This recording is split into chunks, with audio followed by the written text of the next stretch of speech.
perkenalkan nama saya Darshni Siwa dari Sasa Anastasi. Jadi hari ini saya ingin membahas tentang nyeri.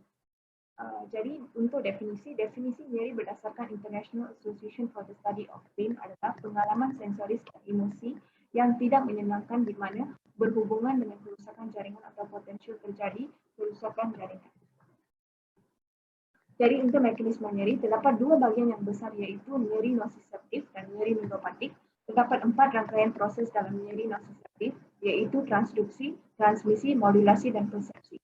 Yang pertamanya transduksi iaitu konversi stimulus noxious thermal, mekanik atau kimia menjadi aktivitas listrik pada akhiran serabut sensorik nociceptif.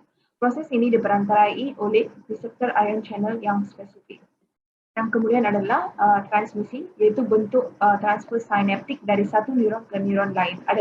Transmisi juga adalah suatu proses di mana impuls disalurkan menuju cornu dorsalis, medulla spinalis, kemudian sepanjang traktus sensorik menuju otak.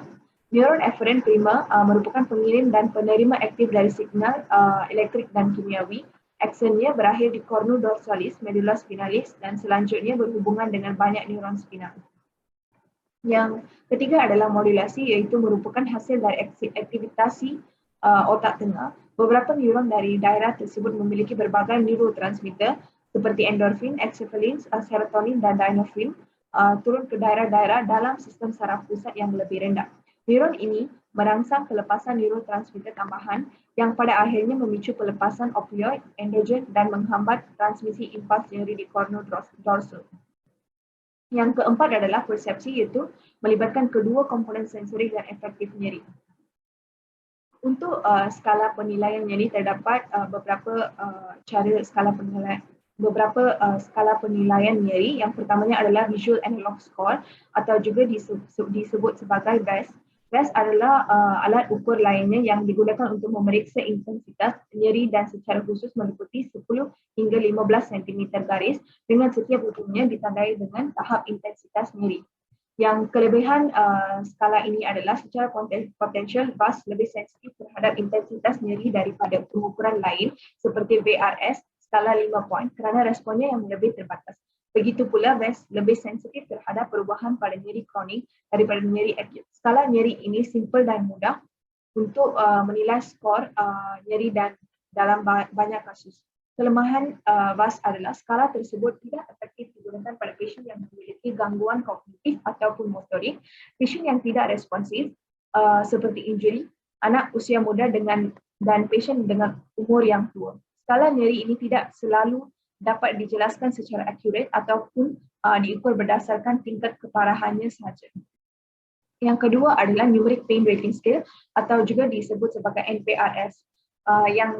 Numeric Pain Rating Scale kelebihan adalah membutuhkan waktu kurang dari 1 minit untuk menyelesaikan, mudah dan sederhana untuk dikerjakan, serta skala yang digunakan valid dan reliable untuk mengukur intensitas nyeri.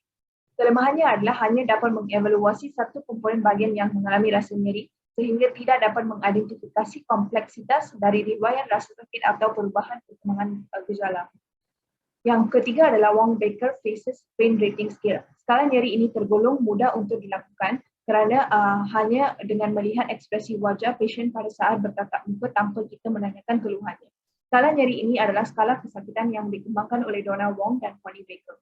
Kelebihan skala ini adalah untuk anak-anak yang tidak mampu mengkomunikasi ketidaknyamanan secara verbal, pasien lansia dan gangguan kognisi atau komunikasi dan orang yang tidak bisa berbahasa Inggeris. Kelemahannya adalah tidak bisa memastikan tingkat nyeri dengan lebih teliti. Untuk jenis nyeri, yang pertamanya adalah nyeri somatik, nyeri yang berasal dari otot, tendon, tumpul kurang terlokasi. Yang keduanya adalah nyeri visceral, nyeri yang berasal dari organ internal atau pembungkusannya, seperti nyeri kolik gastrointestinal atau kolik ureter. Yang ketiga adalah nyeri alih, iaitu masukan dari organ dalam pada tingkat spinal disalahartikan oleh penderita sebagai masukan dari daerah kulit pada segmen spinal yang sama. Jadi untuk manajemen nyeri kita mengikuti menurut WHO 3-step analgesic ladder. Jadi praktik dalam tata laksana nyeri secara garis besar strategi farmakologi mengikuti WHO 3-step analgesic ladder iaitu untuk tahap pertama atau step 1 untuk mild pain menggunakan ubat analgetik non-opioid seperti NSAID atau COX-2 specific inhibitor. Untuk step 2 atau juga untuk moderate pain, dilakukan jika pasien masih mengeluh nyeri, maka diberikan ubat-ubat seperti pada tahap 1 ditambah opioid secara intermittent. Dan untuk step 3 atau tahap ketiga, untuk severe pain atau nyeri yang berat, memberikan obat pada tahap 2 ditambah opioid yang lebih kuat. Sekian dari saya, terima kasih.